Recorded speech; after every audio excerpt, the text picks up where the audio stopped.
21 जून 2025। मीठे बच्चे, तुम्हें स्मृति आई कि हमने 84 जन्मों का चक्र पूरा किया।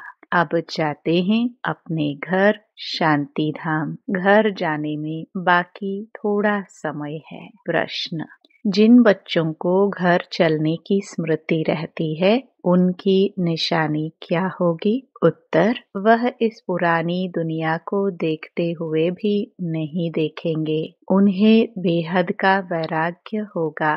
धंधे धोरी में रहते भी हल्के रहेंगे। इधर उधर झरमुई झगमुई की बातों में अपना समय बर्बाद नहीं करेंगे। अपने को इस दुनिया में मेहमान समझेंगे। ओम शांति। सिर्फ तुम संगमयुगी ब्राह्मण बच्चे ही जानते हो कि हम थोड़े समय के लिए इस पुरानी दुनिया के मेहमान हैं। तुम्हारा सच्चा घर है शांति धाम। उनको ही मनुष्य बहुत याद करते हैं।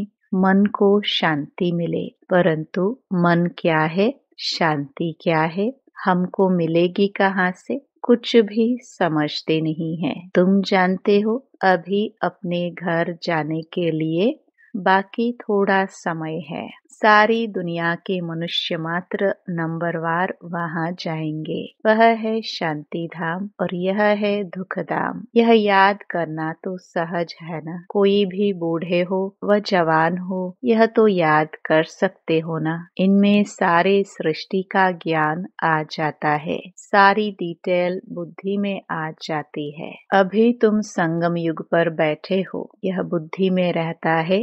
हम जा रहे हैं शांति धाम ड्रामा प्लान अनुसार। यह बुद्धि में रहने से तुमको खुशी होगी, स्मृति रहेगी। हमको अपने 84 जन्मों की स्मृति आई है। वह भक्ति मार्ग अलग है। यह है ज्ञान मार्ग की बातें। बाप समझा रहे हैं, मीठे बच्चों, अब अपना घर याद आता है। कितना सुनते रहते हो, इतनी ढेर बातें सुनते हो। एक यही है कि अभी हम शांति धाम जाएंगे, फिर सुख धाम आएंगे। बाप आया ही है पावन दुनिया में ले जाने के लिए। सुख धाम में भी आत्माएं सुख और शांति में रहती हैं। शांति धाम में सिर्फ शांति है। यहाँ तो बहुत हंगामा है ना। यहाँ मधुबन से तुम जाएंगे अपने घर में तो बुद्धि झरमुई झगमुई अपने धंधे आदि तरफ चली जाएगी। यहाँ तो वह झंझट नहीं रहती।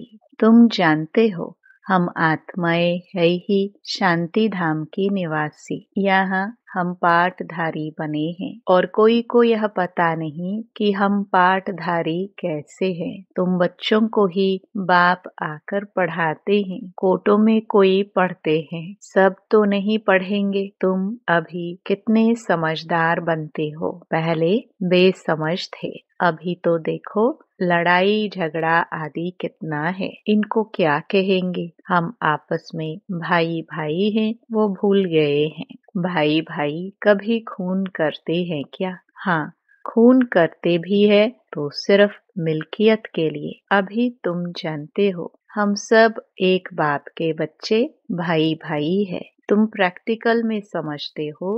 हम आत्माओं को बाबा आकर पढ़ाते हैं। 5000 वर्ष पहले मुहाफिक हमको पढ़ाते हैं, क्योंकि वह ज्ञान का सागर है। इस पढ़ाई को और कोई भी नहीं जानते। यह भी तुम बच्चे जानते हो। बाप ही स्वर्ग का रचयिता है। सृष्टि को रचने वाला नहीं कहेंगे। सृष्टि तो अनादि है ही। स्वर्ग को रचने वाला कहेंगे। वहाँ और कोई खंड नहीं था। यहाँ तो बहुत खंड है। कोई समय था जबकि एक ही धर्म था, एक ही खंड था। पीछे फिर वैरायटी धर्म आए हैं।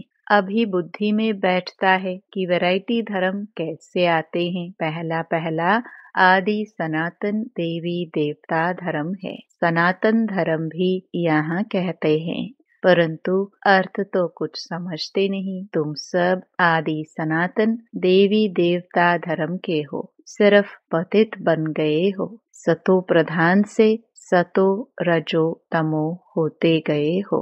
तुम समझते हो आदि सनातन देवी देवता धर्म के हैं। हम बहुत पवित्र थे, अभी पतित बने हैं। तुमने बाप से वर्षा लिया था पवित्र दुनिया के मालिक बनने का। समझते हो, हम पहले पहले पवित्र गृहस्थ धर्म के थे। अभी ड्रामा के प्लान अनुसार रावण राज्य में हम पतित प्रवृत्ति मार्ग के बन गए हैं। तुम ही पुकारते हो, हे पतित पावन, हमको सुख धाम में ले जाओ। कल की बात है, कल तुम पवित्र थे, आज अपवित्र बन पुकारते हो। आत्मा पतित हो गई है, आत्मा पुकारती है, बाबा आकर हमको फिर से पावन बनाओ। बाप कहते हैं, अभी यह अंतिम जन्म पवित्र बनो, फिर तुम 21 जन्म के लिए बहुत सुखी हो जाएंगे। बाबा तो बहुत अच्छी बातें सुनाते हैं,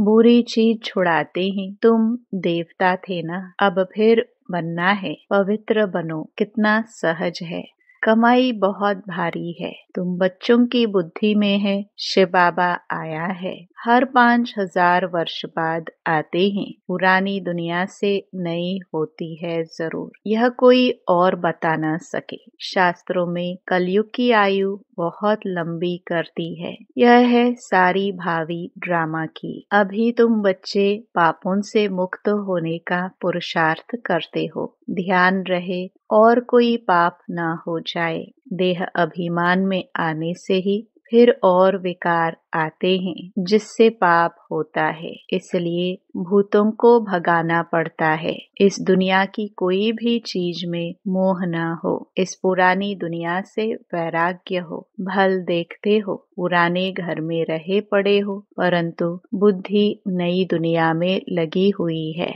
जब नए घर में जाएंगे तो नए को ही देखेंगे। जब तक यह पुराना घर खत्म हो, तब तक आंखों से पुराने को देखते हुए याद नए को करना है। कोई भी ऐसा काम नहीं करना है जो फिर पछताना पड़े। आज फलाने को दुख दिया, ये पाप किया। बाबा से पूछ सकते हो, बाबा ये पाप है, गुटखा क्यों खाना चाहिए? पूछेंगे नहीं तो गुटखा खाते रहेंगे। बाबा से पूछेंगे तो बाबा झट हल्का कर देंगे। तुम बहुत भारी हो, पापों का बोझा बड़ा भारी है। 21 जन्म फिर पापों से हल्का हो जाएंगे। जन्म जन्मांतर का सिर पर बोझा है, जितना याद में रहेंगे हल्के होते जाएंगे। खाद निकलती जाएगी और खुशी चढ़ जाएगी। सतयुग में तुम बहुत खुशी में थे, फिर कम होते होते सारी खुशी तुम्हारी गुम होती गई है। सतयुग से लेकर कलयुग तक इस जर्नी यात्रा में 5000 वर्ष लगे हैं। स्वर्ग से नरक में आने की यात्रा का अभी पता लगा है कि हम स्वर्ग से नरक में कैसे आए हैं। अभी फिर तुम नरक से स्वर्ग में चलते हो। 1 सेकंड में जीवन मुक्ति। बाप को पहचाना, बाप आए हैं तो जरूर हमको स्वर्ग में ले जाएंगे। बच्चा पैदा हुआ और मिल्कियत का मालिक बन गया। बाप के बने तो फिर नशा चढ़ना चाहिए ना, उतरना क्यों चाहिए? तुम तो बड़े हो ना, बेहद बाप के बच्चे बने हो तो बेहद की राजधानी पर तुम्हारा हक है। इसलिए गायन भी है। अतीन्द्रिय सुख पूछना हो तो गोपी वल्लभ के गोप गोपियों से पूछो। वल्लभ बाप है ना, उनसे पूछो। नंबरवार पुरुषार्थ अनुसार ही खुशी का पारा चढ़ेगा। कोई तो झट आप समान बना देंगे। बच्चों का काम ही यह है, सब कुछ भुलाए अपनी राजधानी की याद दिलाना। तुम तो स्वर्ग के मालिक थे।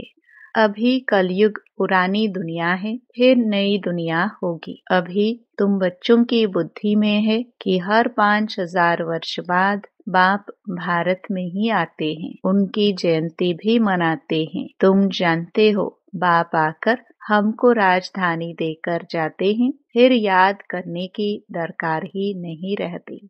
फिर जब भक्ति शुरू होती है तब याद करते हैं। आत्मा ने माल खाए हैं तो याद करती है, बाबा फिर आकर हमको शांति धाम सुख धाम में ले जाओ। अभी तुम बच्चे समझते हो, वह हमारा बाप है, टीचर भी है, गुरु भी है।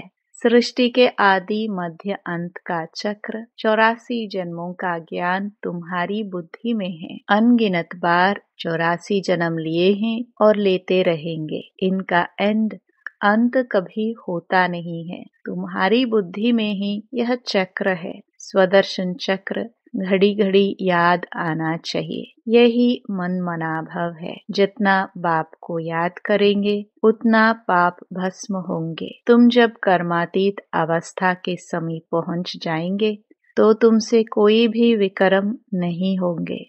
अभी थोड़े थोड़े विकर्म हो जाते हैं।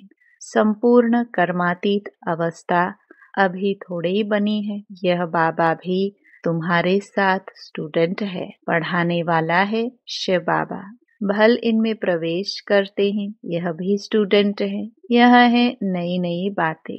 अब सिर्फ तुम बाप को और सृष्टि चक्र को याद करो। वह है भक्ति मार्ग, यह है ज्ञान मार्ग। रात दिन का फर्क है। वहाँ कितने झांझ घंटे आदि बजाते हैं, यहाँ सिर्फ याद में रहना है। आत्मा तो अमर है, अकाल तख्त भी है। ऐसे नहीं कि अकाल मूर्त सिर्फ बाप है, तुम भी अकाल मूर्त हो। अकाल मूर्त आत्मा का यह भ्रकटी तख्त है। जरूर भ्रकटी में ही बैठेंगे, पेट में थोड़े बैठेंगे। अभी तुम जानते हो हम अकाल मूर्त आत्मा का तख्त कहाँ है। इस भ्रकटी के बीच में हमारा तख्त है। अमृतसर में अकाल तख्त है ना। अर्थ कुछ भी नहीं समझते, महिमा भी गाते हैं अकाल मूर्त। उनके अकाल तख्त का किसको पता नहीं है। अभी तुमको मालूम पड़ा है। तख्त तो यही है जिस पर बैठकर सुनाते हैं। तो आत्मा अविनाशी है, शरीर है विनाशी। आत्मा का यह अकाल तख्त है, सदैव यह अकाल तख्त रहता है। यह तुम समझते हो। उन्होंने फिर वह तख्त बनाकर नाम रख दिया है। वास्तव में अकाल आत्मा तो यहाँ बैठी है। तुम बच्चों की बुद्धि में अर्थ है। एक ओंकार, इनका अर्थ तुम समझते हो। मनुष्य मंदिरों में जाकर कहते हैं अच्युतम केशवम, अर्थ कुछ नहीं, ऐसे ही स्तुति करते रहते हैं। अच्युतम केशवम राम नारायणम। अब राम कहा, नारायण कहा, बाप कहते हैं ये सब है भक्ति मार्ग। ज्ञान तो बड़ा सिंपल है। कोई और बात पूछने का पहले बाप और वर्षे को याद करना है। वह मेहनत कोई से होती नहीं है, भूल जाते हैं। एक नाटक भी है, माया ऐसे करती, भगवान ऐसे करते हैं।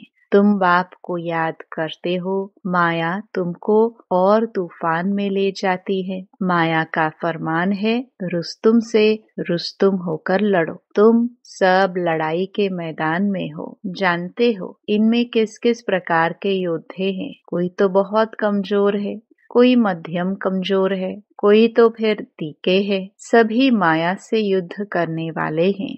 गुप्त ही गुप्त अंडरग्राउंड, वे भी अंडरग्राउंड बॉम्ब्स की ट्रायल करते हैं। यह भी तुम बच्चे जानते हो।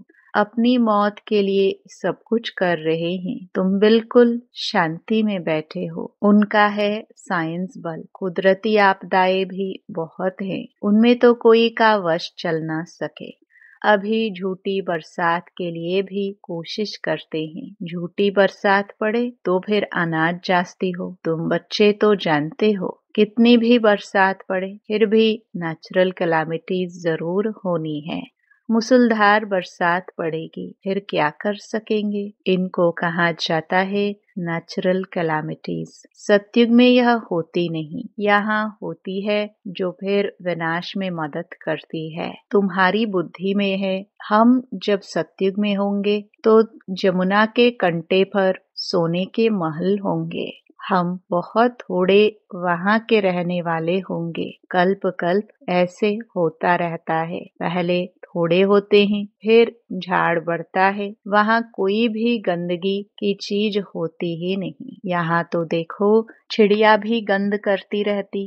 वहाँ गंदगी की बात नहीं। उनको कहाँ ही जाता है हेवन। अभी तुम समझते हो हम यह देवता बनते हैं तो अंदर में कितनी खुशी होनी चाहिए। माया रूपी जिन्न से बचने के लिए बाप कहते हैं तुम बच्चे इस रूहानी धंधे में लग जाओ, मन मना भव, बस इसमें ही जिन्न बन जाओ। जिन्न का मिसाल देते हैं ना, कहाँ काम दो तो बाबा भी काम देते हैं, नहीं तो माया खा जाएगी। बाप का पूरा मददगार बनना है। अकेला बाप तो नहीं करेगा, बाप तो राज्य भी नहीं करता है, तुम सर्विस करते हो। राजाई भी तुम्हारे लिए ही है। बाप कहते हैं मैं भी मगध देश में आता हूँ, माया भी मगरमच्छ है, कितने महारथियों को हपकर खा जाती है। ये सब है दुश्मन। जैसे मेढक का दुश्मन सर्प होता है ना, तुमको मालूम है, ऐसे तुम्हारा दुश्मन है माया। अच्छा, मीठे मीठे सिखिलदे बच्चों प्रति माता पिता बाप दादा का याद प्यार और गुड मॉर्निंग। रूहानी बाप के रूहानी बच्चों को नमस्ते। धारणा के लिए मुख्य सार। पहला, स्वयं को पापों से मुक्त करने का पुरुषार्थ करना है। देह अभिमान में कभी नहीं आना है। इस दुनिया की कोई भी चीज में मोह नहीं रखना है। दूसरा, माया रूपी जिन्न से बचने के लिए बुद्धि को रूहानी धंधे में बिजी रखना है। बाप का पूरा पूरा मददगार बनना है। वरदान, सर्व खजानों को समय पर यूज कर निरंतर खुशी का अनुभव करने वाले खुश नसीब आत्मा भव। बाप दादा द्वारा ब्राह्मण जन्म होते ही सारे दिन के लिए अनेक श्रेष्ठ खुशी के खजाने प्राप्त होते हैं। इसलिए आपके नाम से ही अब तक अनेक भक्त अल्पकाल की खुशी में आ जाते हैं। आपके जड़ चित्रों को देखकर खुशी में नाचने लगते हैं। ऐसे आप सब खुश नसीब हो। बहुत खजाने मिले हैं, लेकिन सिर्फ समय पर यूज करो। चाबी को सदा सामने रखो, अर्थात सदा स्मृति में रखो और स्मृति को स्वरूप में लाओ तो निरंतर खुशी का अनुभव होता रहेगा। स्लोगन, बाप की श्रेष्ठ आशाओं का दीपक जगाने वाले ही कुल दीपक है। अव्यक्त इशारे, आत्मिक स्थिति में रहने का अभ्यास करो, अंतर्मुखी बनो। आत्मिक स्थिति में रह बाहर मुखता को छोड़ दो तो मेहनत से छूट जाएंगे और अनुभवों के सागर में समा जाएंगे। एक दो अनुभव नहीं, अथाह है। एक दो अनुभव करके अनुभव के तालाब में नहीं नहाओ। सागर के बच्चे अनुभवों के सागर में समा जाओ। ओम शांति।